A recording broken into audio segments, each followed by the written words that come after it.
میرا نام نعیم ہے، ماں باپ کا اکلوتا بیٹا۔ میرے والد صاحب ریلوے میں جاب کرتے تھے۔ یہ ان دنوں کی بات ہے جب گریجویشن کے لیے مجھے لاہور جانا تھا۔ اکلوتا ہونے کی وجہ سے میرے گھر والے مجھے ہاسٹل میں بھیجنے کے سخت خلاف تھے۔ بقول اماں کے ہاسٹل کے کھانے کھا کر میری صحت کا ستیہ ناش ہو جانا تھا۔ میری صحت ماشاءاللہ کافی بہتر تھی۔ مجھے کتابیں پڑھنے کا بہت چسکا تھا۔ کالج کی لائبریری سے لے کر آن لائن ریڈنگ تک میں نے ہر طرح کی بکس پڑھ رکھی تھی۔ انٹر کے پیپرز کے بعد مجھے کہیں سے گلیمر رسالہ مل گیا۔ اس عمر میں ایسی چیزیں کسے پسند نہیں ہوتی، لیکن میں ہر چیز کو علم کی حد تک پڑھتا تھا اور اس وقت تک کسی منفی سرگرمی میں نہیں تھا۔ میرے بس دو ہی شوق تھے، ایکسرسائز اور بک ریڈنگ۔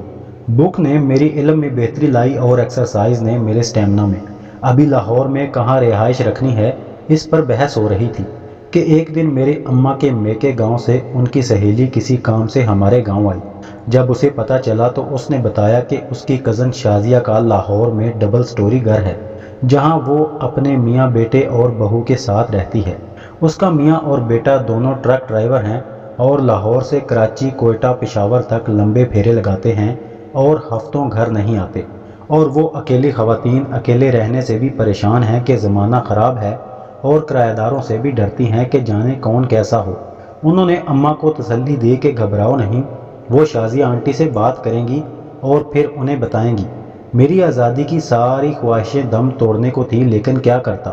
چند دن بعد اماں کی سہیلی کا فون آیا کہ سب بندوبست ہو گیا ہے۔ ان کی کزن جو اماں کو بھی جانتی تھی بہت خوش ہوئی کہ گھر کا بچہ مل گیا، آسرا رہے گا، اور یوں ایک دن میں اپنے ابا کے ساتھ لاہور روانہ ہو گیا۔ میرے ساتھ ماں کی بہت سی دعائیں اور بہت سی پنجیریاں بھی ہمراہ تھیں۔ ابا مجھے لاہور چھوڑنے آئے۔ شاہدرہ میں ان کا گھر تھا۔ ہم صبح 11 بجے پہنچے۔ آنٹی شازیہ نے بہت خوشی سے ہمارا استقبال کیا اور مجھے ساتھ لگا کر بولی، بہت چنگا ہویا تم یہاں آ گئے۔ وہ جانے کیا سوچ کر مجھے ساتھ لگا رہی تھیں۔ مجھے اپنا پتہ ہے کہ مجھے عجیب سا احساس ہوا، جیسے کچھ انہونی سی۔ دوپہر کے کھانے کے بعد ابا واپس چل دیے۔ تب تک آنٹی شازیہ سے ہی باتیں ہوتی رہیں۔ ان کی بہو کسی سہیلی کی شادی کی شاپنگ کے لیے اس کے ساتھ گئی تھی۔ ابا کے جانے کے بعد آنٹی نے کہا، آؤ تمہیں تمہارا کمرہ دکھاؤں۔ 2 منزلہ گھر تھا جس کی اوپر والی منزل پر 2 کمرے، ایک ہال اور کچن باتھ تھا۔ میں نے شکر کیا کہ پرائیویسی ہے۔ میں نے کہا میں اوپر والی منزل پر رہائش رکھوں گا۔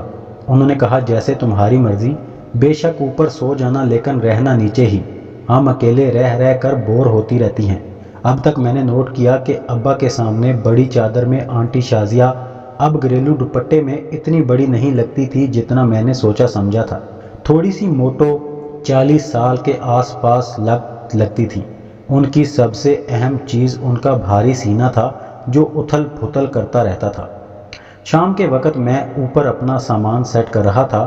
ہال کو ایکسرسائز کے سامان سے سجایا، ایک کمرے کو اسٹڈی روم اور اپنے اچھے برے ناولوں کو سجایا اور چھپایا۔ جب باہر دروازے پر کسی نے بیل دی، گھر کا اکلوتا مرد ہونے کی وجہ سے میرا فرض بنتا تھا کہ دیکھوں باہر کون ہے۔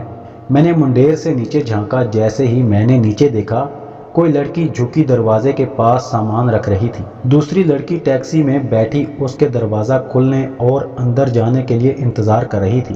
لڑکی کے جھکنے سے اوپر سے بالکل اس کی کلیوج واضح تھی اور کلیوج کے ایک طرف لال رنگ کا تل، دال چنے کے برابر تل۔